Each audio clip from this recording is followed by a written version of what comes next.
Love മാരേജിന് ശേഷം ഭാര്യ വീട്ടുകാരോട് എങ്ങനെ പ്രതികാരം ചെയ്യാം? നന്ദനയുടെ അമ്മ എന്താ ഇപ്പൊ എന്നെ വിളിച്ചേ? മോനേന്നോ? പ്രേമം വീട്ടിൽ പൊക്കിയപ്പോ ഫോണിൽ എന്നെ വിളിച്ച വേറൊരു മോനെന്നല്ലേ? ഒന്നും മറന്നിട്ടില്ല ഞാൻ. പോയി മരുമോനൊരു ചൂട് ചായ എടുത്തോണ്ട് വാ. ഇനി ഇവിടെ ഞാൻ പൂണ്ട് വിളയാടും.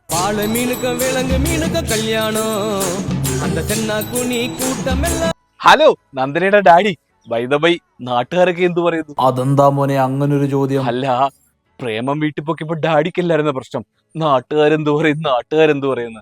കല്യാണത്തിന് ഒന്ന് ഞണ്ണിട്ട് പോയതല്ലാതെ ഏതെങ്കിലും നാട്ടുകാർ ഡെയിലി വീട്ടിൽ വന്ന് ചോദിക്കുന്നുണ്ടോ മോക്ക് സുഖമാണോ, ഹാപ്പിയാണോ എന്നൊക്കെ?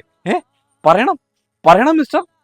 ஊர்வலத்தில் ஆடி வரும் நண்டு தானே நாட்டியம் ஐயம் மேளத்தாளம் முழங்கி வரும் வஞ்சிர மீன் வாத்தியம் பாற மீன் നടത്തി വരാ. അവളുടെ അനിയൻ തണ്ടി പണ്ട് എന്നെ അവളെ റോഡിൽ വെച്ച് കണ്ടേന് എന്റെ ചെവി